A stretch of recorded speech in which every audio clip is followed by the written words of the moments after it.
भैया मोबाइल नीचे कर लो इसमें।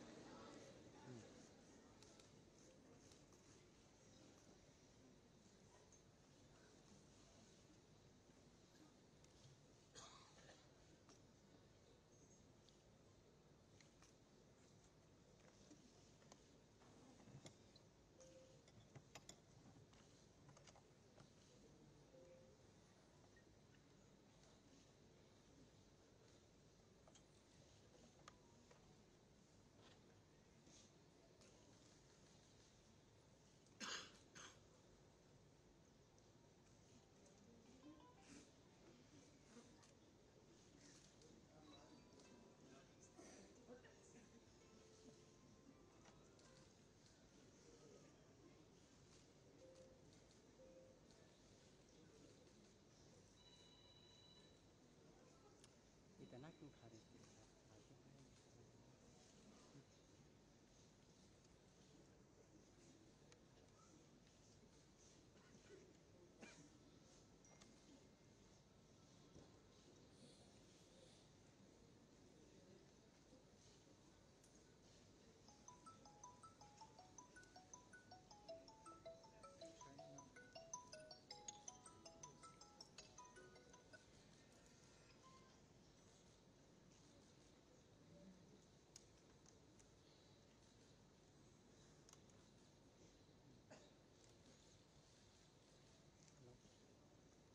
भाई नीचे करूँगा।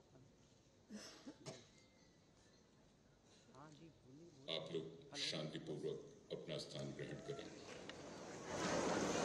अब आएगा और अब विभाजन विभीषिका से प्रभावित विस्थापित परिवारों के 3 सदस्यों द्वारा अनुभव व्यक्त किया जाएगा।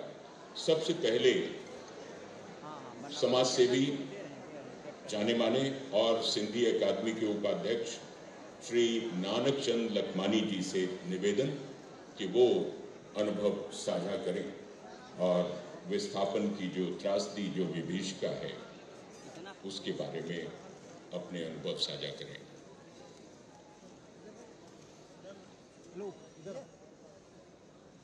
भारत माता की परम पूजनीय आदरणीय योगी आदित्यनाथ जी, मुख्यमंत्री उत्तर प्रदेश, उप मुख्यमंत्री माननीय विजय पाठक जी, केंद्रीय मंत्री माननीय कौशल किशोर जी, लखनऊ के महापौर आदरणीय सुषमा खड़गवाल जी एवं लखनऊ नगर के उत्तर प्रदेश के सभी सम्मानित विधायकगण, सदस्य विधान परिषदगण, मुख्य सचिव, सभी अधिकारीगण एवं लखनऊ नगर से आए सभी समाज के प्रमुख विस्थापितों के प्रतिनिधिगण, आज 14 अगस्त 1947 की तारीख भारत कैसे भूल सकता है।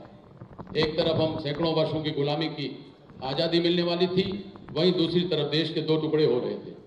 लाखों लोग इधर से उधर विस्थापित हो गए, घर बार छूटा, परिवार छूटा, लाखों की जान गई। यह दर्द था भारत के विभाजन का। भारत के लिए विभीषिका से कम नहीं था। इसी दर्द को महसूस करते हुए भारत के यशस्वी प्रधानमंत्री आदरणीय नरेंद्र दामोदर दास मोदी जी ने वर्ष 2021 में प्रत्येक वर्ष 14 अगस्त को विभाजन विभीषिका की स्मृति मनाने का निर्णय लिया। उसी क्रम में प्रदेश की संवेदनशील सरकार ने भी पिछले वर्ष, इस वर्ष राज्य में इस कार्यक्रम को कराने में जो महत्वपूर्ण योगदान दिया है, उसके लिए उत्तर प्रदेश का सिंधी समाज परम आदरणीय प्रधानमंत्री जी का एवं आदरणीय मुख्यमंत्री जी का आभार व्यक्त करता है।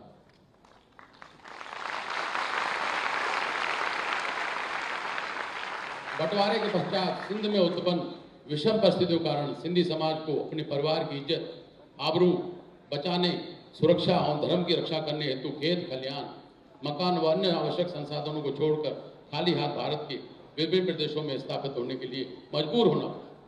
महोदय, भले ही वर्तमान में सिंधी समाज की जनसंख्या प्रतिशत भारत में कुल जनसंख्या का मात्र 1.5-2% होगा, परंतु भारत की सकल घरेलू उत्पाद जीडीपी एवं आय के संग्रह में सिंधी समाज का योगदान 20% के लगभग है। एक बार पुनः विभाजन की विभीषिका कार्यक्रम एवं आयोजन के माध्यम से सिंधी समाज के द्वारा सही गई पीड़ाओं को याद करने हेतु भारत के सिंधी समाज की ओर से मैं भारत के प्रधानमंत्री आदरणीय मोदी जी का और प्रदेश के हमारे लोकप्रिय मुख्यमंत्री आदरणीय योगी आदित्यनाथ जी का शुक्रिया अदा करता हूँ। सिंधी समाज की तरफ से आभारी हूँ। बहुत बहुत धन्यवाद। भारत माता की आयो लाल सभई तो झूलेलाल। सनातनी पंजाबी महासभा के प्रतिनिधि श्री अनिल बिरमानी जी।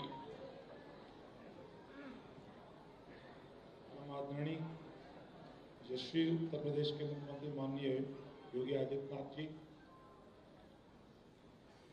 उत्तर प्रदेश के उप मुख्यमंत्री माननीय ब्रजेश पाठक जी, केंद्रीय मंत्री कौशल किशोर जी, लखनऊ की महापौर सुषमा जी, सम्मानित मंच और यहाँ बैठे सारे अधिकारी और यहाँ पर उपस्थित उन त्रासदी को जिनके परिवारों ने पीछे झेला है, सिख समाज, सिंधी समाज और पंजाबी समाज, उनके प्रतिनिधि, उनकी दूसरी पीढ़ी, उनकी तीसरी पीढ़ी, सब आज यहाँ माननीय आप यहाँ उपस्थित है।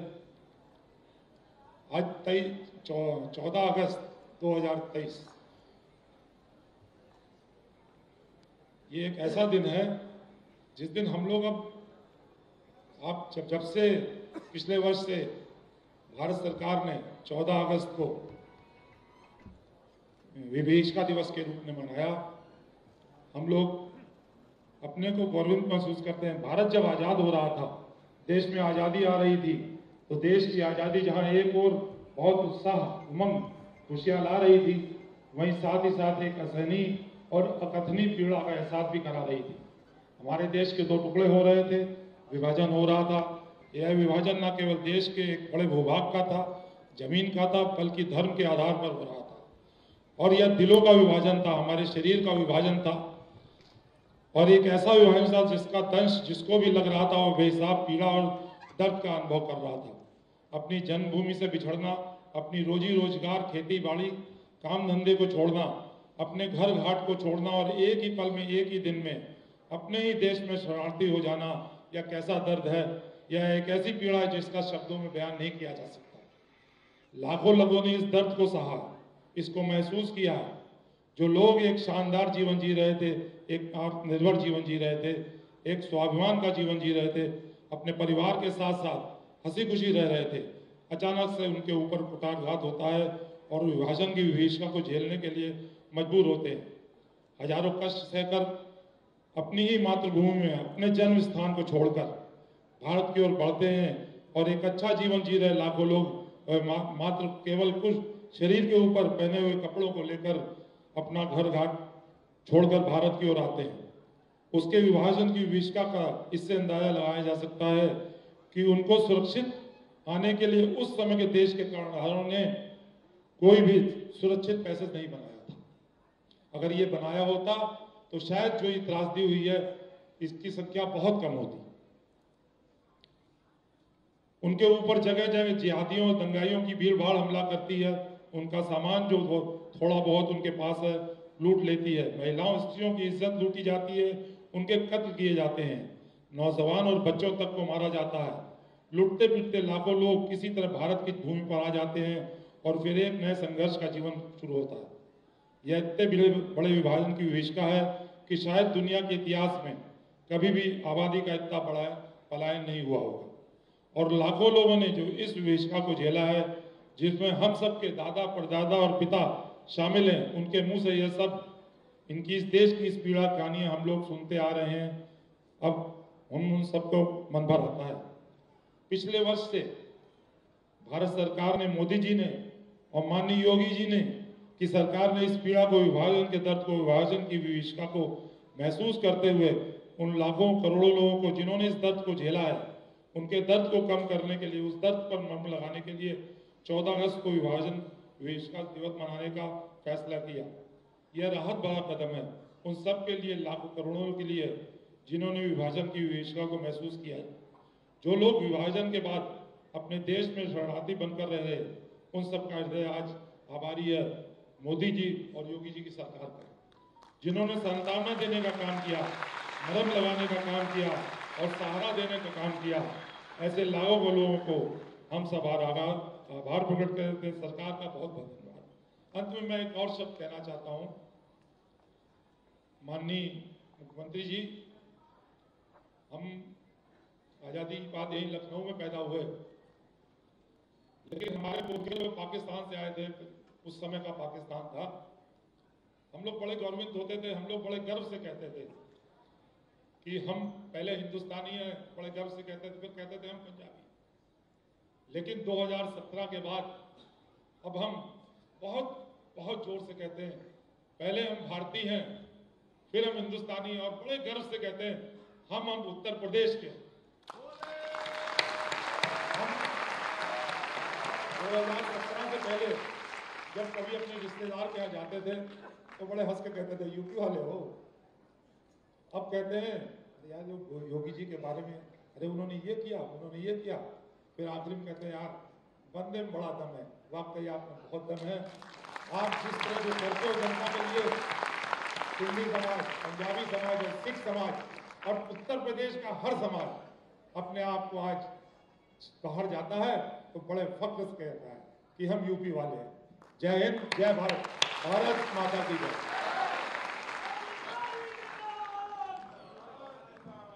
अध्यक्ष गुरु सिंह सभा आलमबाग गुरुद्वारा कमेटी के प्रतिनिधि श्री निर्मल सिंह जी। भारत माता की जय। मंचासीन माननीय यशस्वी माननीय मुख्यमंत्री जी हमारे योगी जी, उप मुख्यमंत्री माननीय ब्रजेश पाठक जी, माननीय महापौर जी एवं अन्य मंचासीन सम्मानित गण, मैं सभी को नमन करता हूँ। विभीषिका दिवस के बारे में हमारे दोनों मित्रों ने बहुत सारी बातें ऐसी बताई हैं जो हम लोग भूल चुका था हमारा समाज।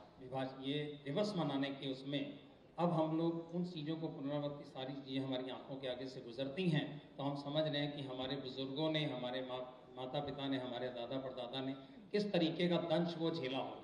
आज हम लोग जब उस टाइप की पिक्चरें देखते हैं तो हम लोग के रोंगटे खड़े हो जाते हैं, और उन्होंने अपने शरीर पर उन चीज़ों को झेला होगा। आप हम कल्पना कर सकते हैं, सुंदर खेत खलिहान, हवेली जैसे मकान, सुंदर सी सजी दुकानें, खुशहाल जीवन जीने वाले वहाँ के लोग, जिस समय एक आया कि भी ये रेखा खींची जा रही है, उसके बाद किस तरीके से सारा कुछ वहाँ छोड़कर आना। कई लोग, मैंने जिनसे बात भी की, कई लोगों ने कहा भी अपने बच्चों की लाशों को वहाँ पड़े हुए देखते हुए भी हम उसका संस्कार नहीं कर पाए और दौड़ना पड़ा हम लोगों को। तो इस चीज़ की आपने जो हम लोगों को इस चीज़ का दोबारा विभीषिका दिवस मना कर जो हम लोग को एक तरीके से पूरे एक पुनरावृत्ति हम सारा उस चीज़ को याद कर रहे हैं, उसके लिए मैं आपका बहुत बहुत धन्यवाद करता हूँ। और सबसे ज़्यादा अगर नुकसान विभाजन में हुआ है तो मैं ये मानता हूँ कि सिख समाज का इसलिए ज़्यादा नुकसान हुआ है कि हमारा जितने भी हमारे धार्मिक जो हमारे थे, गुरु नानक देव जी का जन्म स्थान ननकाना साहिब, पंजा साहिब जहाँ उन्होंने पंजाब पर्वत को रोका था, और लाहौर जहाँ गुरु अर्जन देव साहब की शहादत हुई थी, करतारपुर कॉरिडोर जहाँ गुरु नानक देव जी ने शरीर छोड़ा था। और मैं कभी कभी ऐसे ही बैठ के कल बातें हम लोग कर रहे थे, मैंने कहा अगर काश उस समय हमारे माननीय प्रधानमंत्री मोदी जी उस समय होते, विभाजन के समय में हमारे योगी जी उस समय होते, तो ये सारे संस्थान जो हैं, ये ननकाना साहिब, पंजा साहिब आज ये भारत का हिस्सा होता। करतारपुर कॉरिडोर खोलकर जो आपने सिख समाज को सम्मानित किया, उसके बारे में पूरी दुनिया का सिख समाज आपके सामने नतमस्तक है। चाहे हमारे साहिबजादों की शहादत वाले दिवस हों, आपने अपने आवास में 4-4 कार्यक्रम करके हमें सम्मानित किया है, उसके लिए पूरी दुनिया का सिख समाज आपका बहुत बहुत आभार प्रकट करता है। धन्यवाद। बहुत बहुत धन्यवाद अनुभव साझा करने के लिए। और अब विभीषिका स्मृति पर आधारित लघु फिल्म का प्रदर्शन होगा, जिसको सूचना एवं जनसंपर्क विभाग द्वारा तैयार कराया गया है।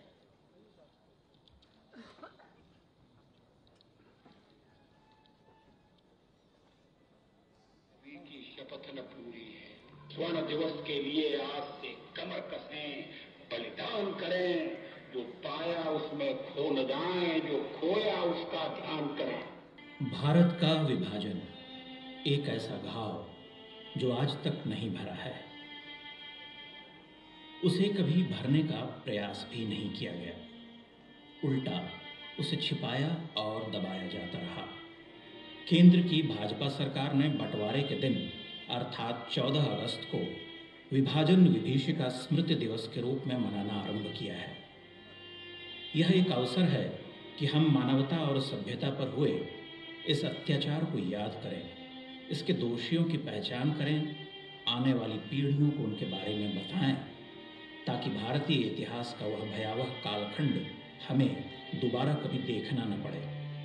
विभाजन का निर्णय इतना अचानक और अप्रत्याशित था कि किसी को भी सोचने समझने का अवसर नहीं मिला।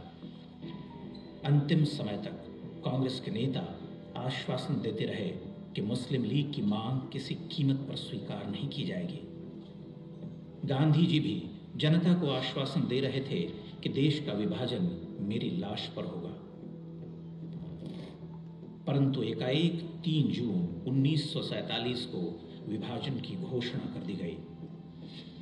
उस पर हमारे नेताओं ने अपनी स्वीकृति की मुहर भी लगा दी। मात्र 72 दिन बाद 15 अगस्त को इस निर्णय के क्रियान्वयन में वे भी सहमत हो गए।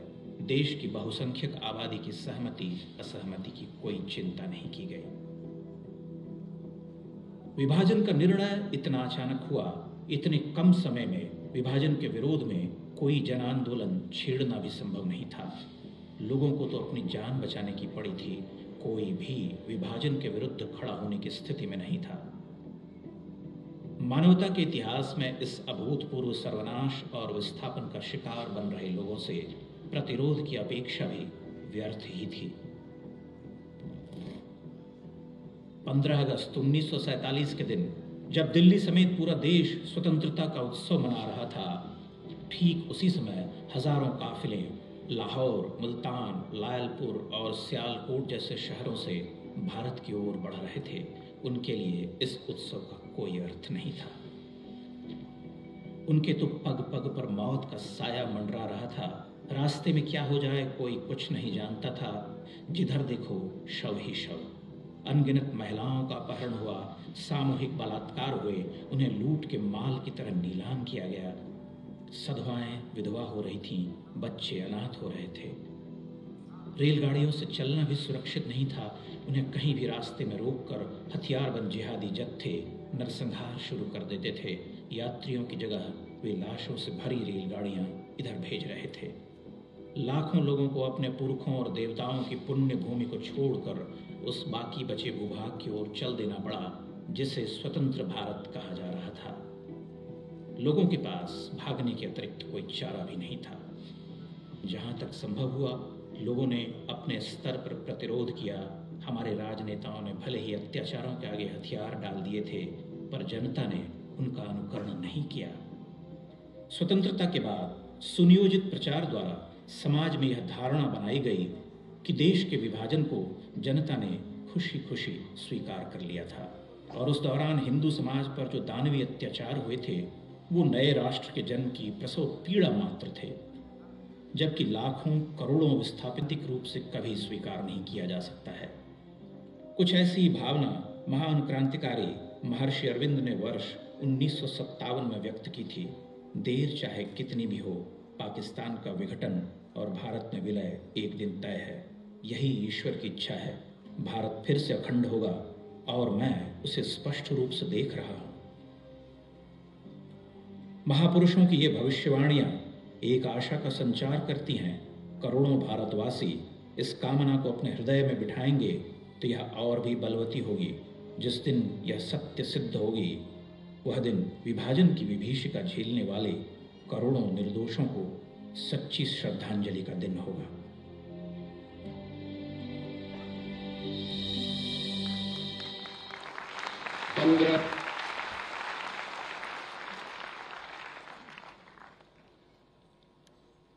अब मैं सादर आमंत्रित कर रहा हूं माननीय मुख्यमंत्री महोदय को उनके आशीर्वचन के लिए उद्बोधन के लिए।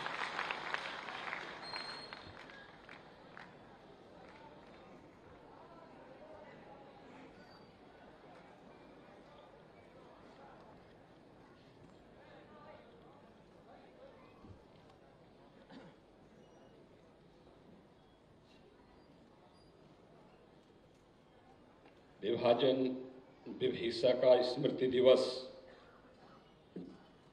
के आज के इस कार्यक्रम में मंच पर उपस्थित प्रदेश सरकार में उप मुख्यमंत्री श्री ब्रजेश पाठक जी, केंद्रीय मंत्री श्री कौशल किशोर जी, लखनऊ की महापौर श्रीमती सुषमा करकवाल जी, उत्तर प्रदेश सरकार के पूर्व मंत्री और विधान परिषद सदस्य डॉक्टर महेंद्र सिंह जी, माननीय विधायक श्री डॉक्टर नीरज गोरा जी, माननीय विधायकगण श्री योगेश शुक्ला जी, श्रीमती जय देवी जी, श्री अमरेश कुमार जी,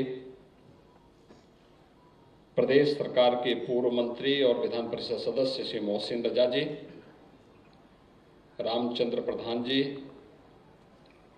मुकेश शर्मा जी, इंजीनियर अवनीश कुमार सिंह जी, सुमेश चंद द्विवेदी जी, लालजी प्रसाद निर्मल जी, प्रदेश के मुख्य सचिव श्री दुर्गा शंकर मिश्र जी, प्रदेश के पर्यटन और संस्कृति विभाग के प्रमुख सचिव श्री मुकेश मिश्राम जी,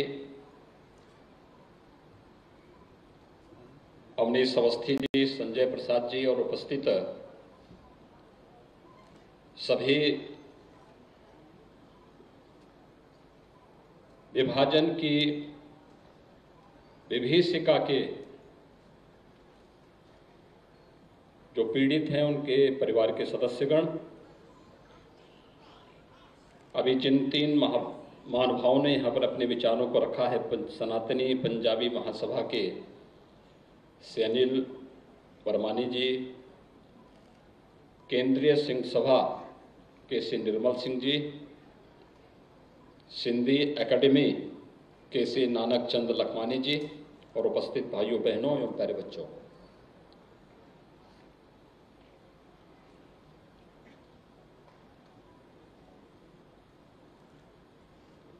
15 अगस्त की तिथि हम में से हर व्यक्ति स्मरण करता है।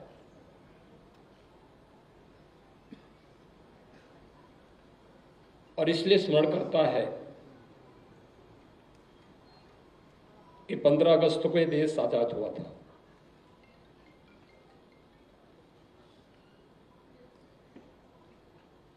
आजादी की कीमत हर व्यक्ति को याद है और हर व्यक्ति को अच्छा भी लगता है,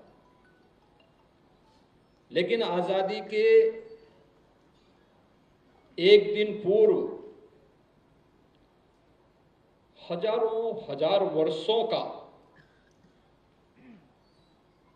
यह देश 3 भागों में विभाजित हो गया।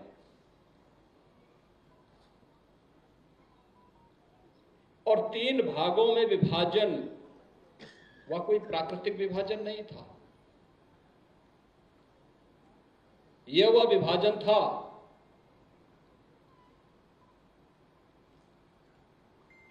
जिसने स्वाभाविक रूप से एक उस समुदाय को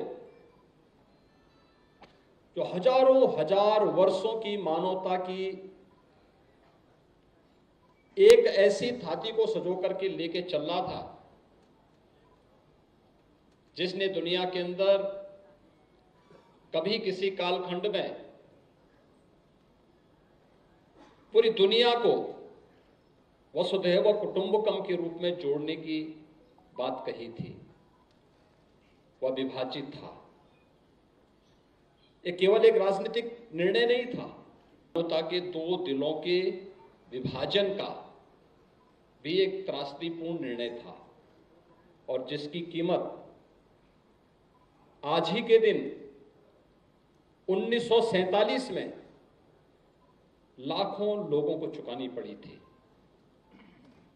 लेकिन विभाजन की इस त्रासदी को विस्मृत करके हमने आज, और परिणाम हम सबके सामने है। भाइयों बहनों, इतिहास को विस्मृत करके कोई भी समाज अपने उज्जवल भविष्य के सपनों को साकार नहीं कर सकती। अप्रिय घटनाओं को विस्मृत करके भी हम लोग इतिहास के उस पाप पर पर्दा नहीं डाल सकते जो निहित राजनीतिक स्वार्थों के कारण। आश्चर्य होता है कि जब ये देश 1947 में विभाजन होना ही था,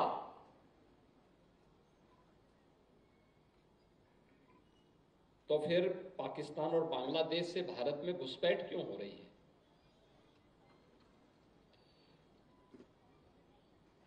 अगर उन्हें पाकिस्तान ही इतना प्यारा था तो उन्हें उस भूभाग की समृद्धि के लिए और मानवता को पूरी दुनिया को देना चाहिए था, लेकिन नहीं, उन्होंने इतिहास से सबक नहीं सीखा। और परिणाम क्या है? हिंदुस्तान में भी 140 करोड़ की आबादी का हिंदुस्तान जाति, मत, मजहब, क्षेत्र और भाषा से ऊपर उठ करके उत्तर, दक्षिण, पूरब, पश्चिम के भेद को समाप्त करते हुए एक भारत और श्रेष्ठ भारत के संदेश के साथ जहां आगे बढ़ रहा है, वहीं पाकिस्तान और बांग्लादेश की दुर्गति हम सब से छुपी भी नहीं है। क्या स्थिति है पाकिस्तान के अंदर? किस प्रकार की स्थितियों का सामना पाकिस्तान वर्तमान में कर रहा है? ऐसा नहीं कि पाकिस्तान के पास उर्वरा भूमि न रही हो। भारत की जो कृषि उत्पादन की जो सबसे सर्वश्रेष्ठ उर्वरा भूमि थी, वह पाकिस्तान के पंजाब में गई थी।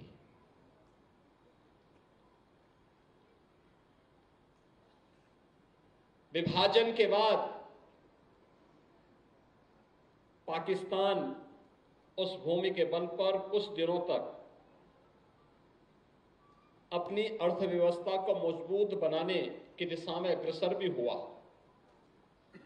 लेकिन उसकी नकारात्मकता आज उसे वहां पहुंचा दी है कि आपके सामने वे दृश्य भी देखने को मिलते हैं। जब 5 किलो आटा की बोरी को लेकर के सरे बाजार में छीना झपटी होती है, यानी भूख के लाले पड़ रहे हैं आज वहां पर, कि ये कभी नहीं हो सकता कि जो दूसरों के लिए कांटा बोए तो उसके लिए कोई फूल बिछाने का कार्य करे। वे कांटे तो एक न एक दिन उसी को काटने पड़ेंगे, उसको उन्हीं से गुजरना पड़ेगा, उन्हीं से उसका सामना होना पड़ेगा। और यही आज पाकिस्तान के अंदर हो रहा है। उसने दुनिया को दर्द दिया, भारत को विभाजन का, दुनिया को आतंकवाद का।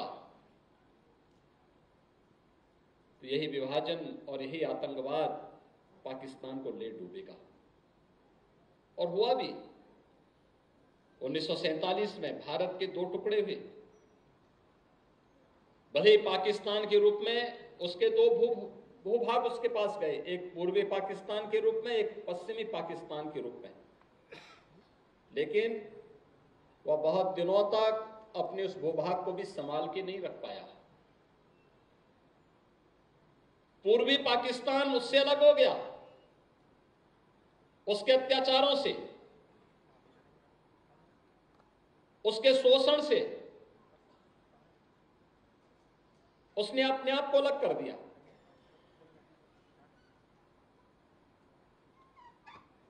यह कहना कि मजहब के आधार पर वे सुरक्षित हो जाएंगे, तो आखिर पाकिस्तान के साथ पूर्वी पाकिस्तान तो एक ही मजहब था, लेकिन कोई सुरक्षित नहीं हो पाया। वहां पे किस प्रकार का अत्याचार हुआ था, ये किसी से छुपा हुआ नहीं है। इतिहास के पन्नों को आप पलटेंगे, देखेंगे 1970 और 71 के दौरान या उससे पहले किस प्रकार से पाकिस्तान की सेना ने बांग्लादेशी माता और बहनों के साथ किस प्रकार का क्रूरतम अत्याचार किया था, ये किसी से छुपा हुआ नहीं है। और परिणाम था कि 1971 में बांग्लादेश के रूप में पाकिस्तान को भी एक विभाजन के दौर से गुजरना पड़ा था।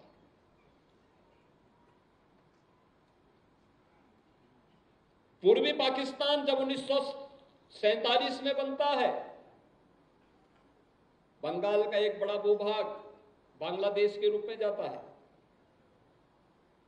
लेकिन वहां की गरीबी, वहां की भूखमरी को वे समाप्त नहीं कर पाए। याद करिए, बांग्लादेश प्राचीन काल से ही, जो आज का बांग्लादेश है, ये बंगाल प्राचीन काल से ही भारत के टेक्सटाइल के एक हब के रूप में जाना जाता था। बंगाल का महीन वस्त्र दुनिया में विख्यात था। उसकी अपनी एक पहचान थी, उसकी अपनी एक ब्रांड थी। कला के लिए आज भी बंगाल जाना जाता है।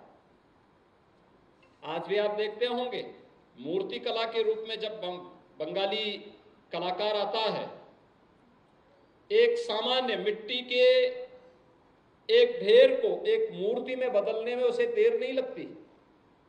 एक कला उसकी स्वाभाविक जिज्ञासा है, उसकी स्वयं की प्रतिभा है।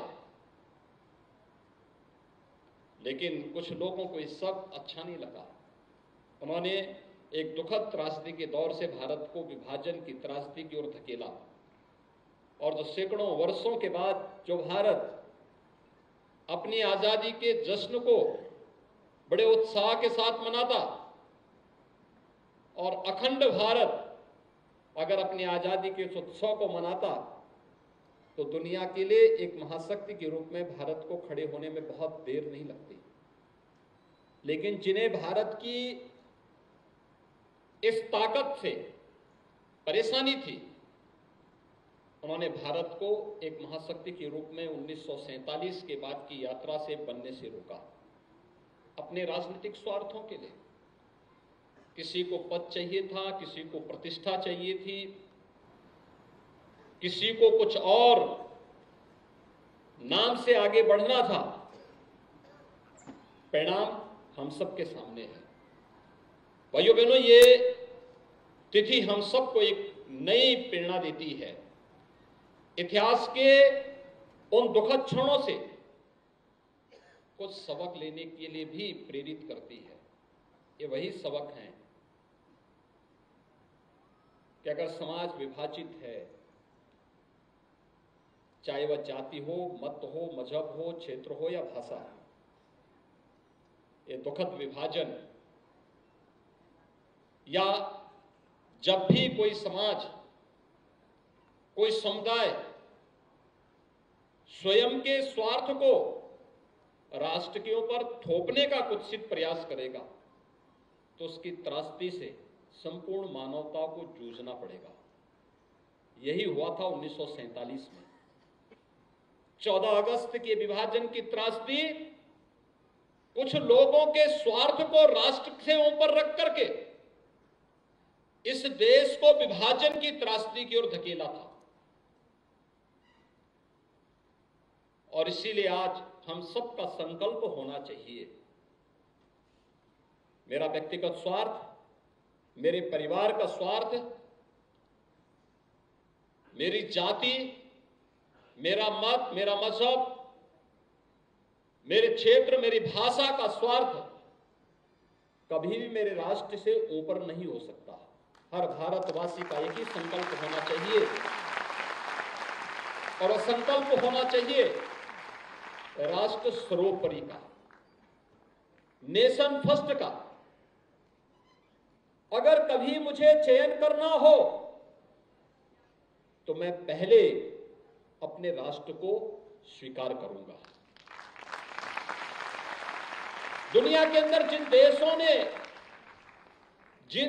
ने प्रगति की,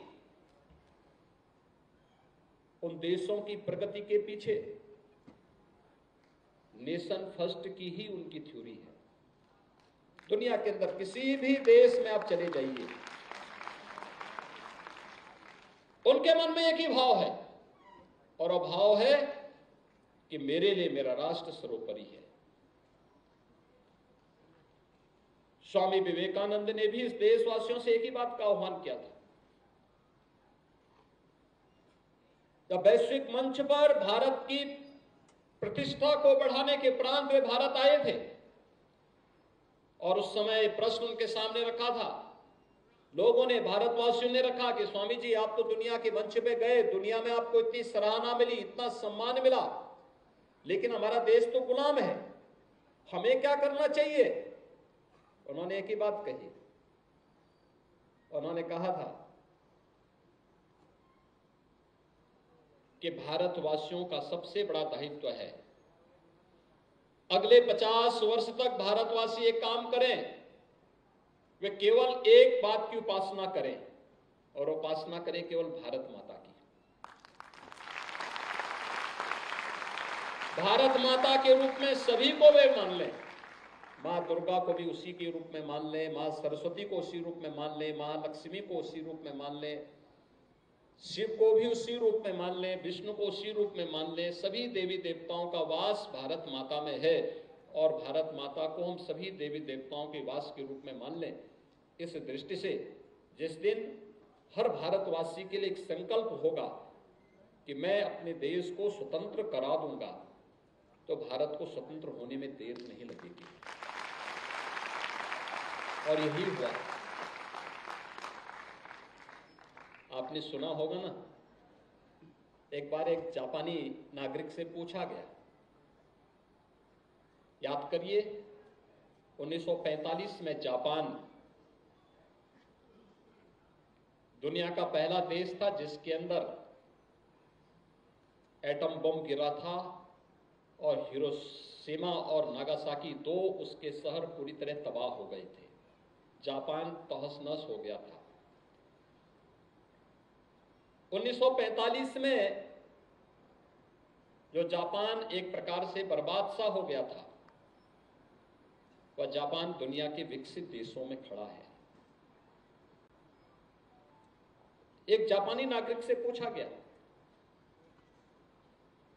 कि आपकी प्रगति का राज क्या है? तो उन्होंने कहा कि मेरे लिए मेरा राष्ट्र सर्वोपरि है।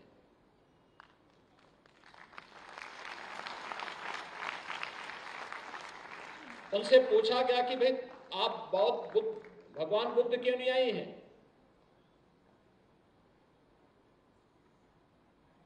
अगर बुद्ध और देश में से किसी को चयन करना होगा, उन्होंने कहा हम बुद्ध क्यों नहीं आए हैं, लेकिन अगर बुद्ध भी हमारे देश की एकता में बाधक बनेंगे तो हम अपने देश के साथ खड़े होंगे। अनुयायी होना दूसरी बात है, लेकिन जब देश की बात आएगी तो हमारे लिए नेशन फर्स्ट होगा, पहला होगा, देश पहले होगा। और भाइयों बहनों, आज जापान की प्रगति और एक विकसित देश के रूप में जापान की तकनीक का लोहा पूरी दुनिया मानती है। हिंदुस्तान को भी, भारत को भी अगर एक विकसित राष्ट्र के रूप में खड़ा होना है, हर भारतवासी का एक ही दायित्व होता है और होना चाहिए कि हम नेशन फर्स्ट की इस थ्योरी को अपने जीवन का हिस्सा बनाएं। क्योंकि जब हम इस मार्ग का अनुसरण करेंगे तभी भारत को दुनिया की एक महाशक्ति के रूप में स्थापित कर पाएंगे। और जब एक ताकतवर कोई होगा तो याद करना, उसका कोई विभाजन नहीं कर पाएगा, उसको कोई तोड़ नहीं पाएगा।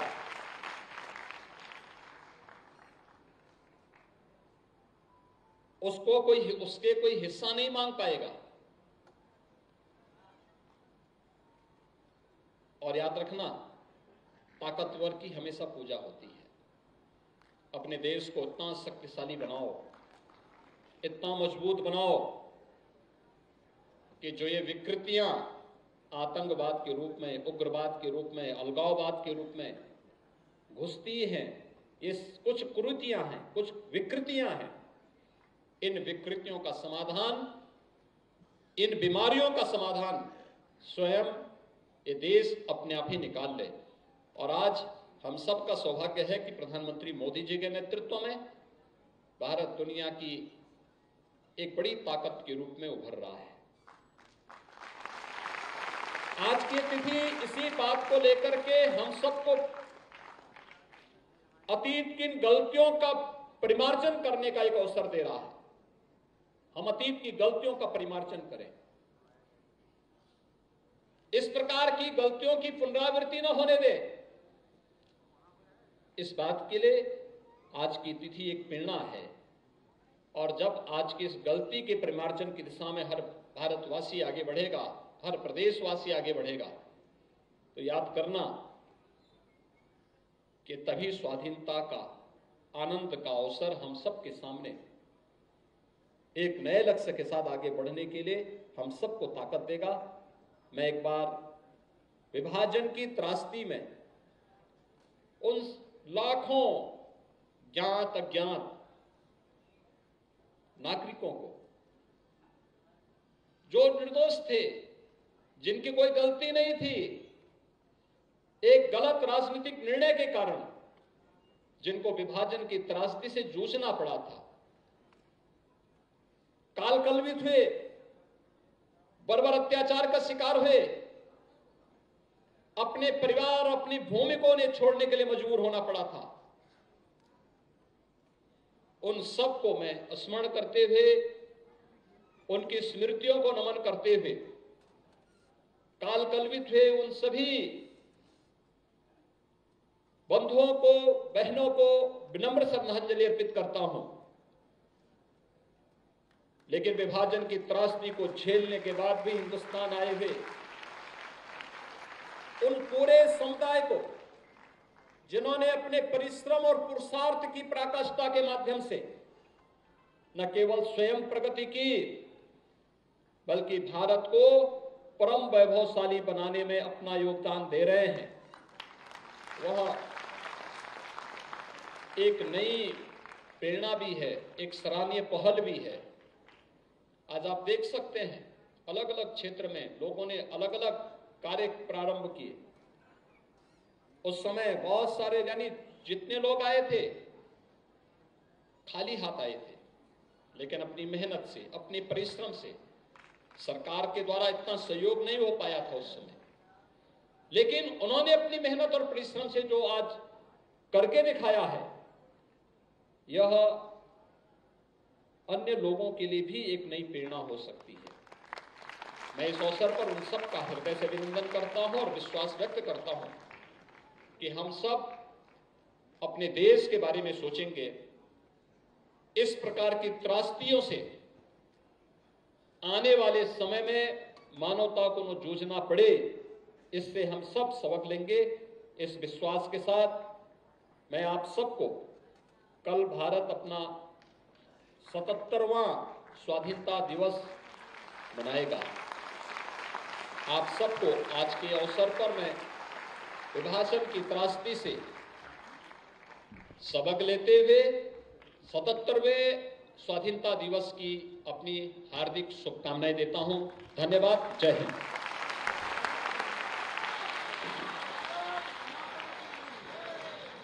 आप सभी लोग अपने स्थान पर बने रहें।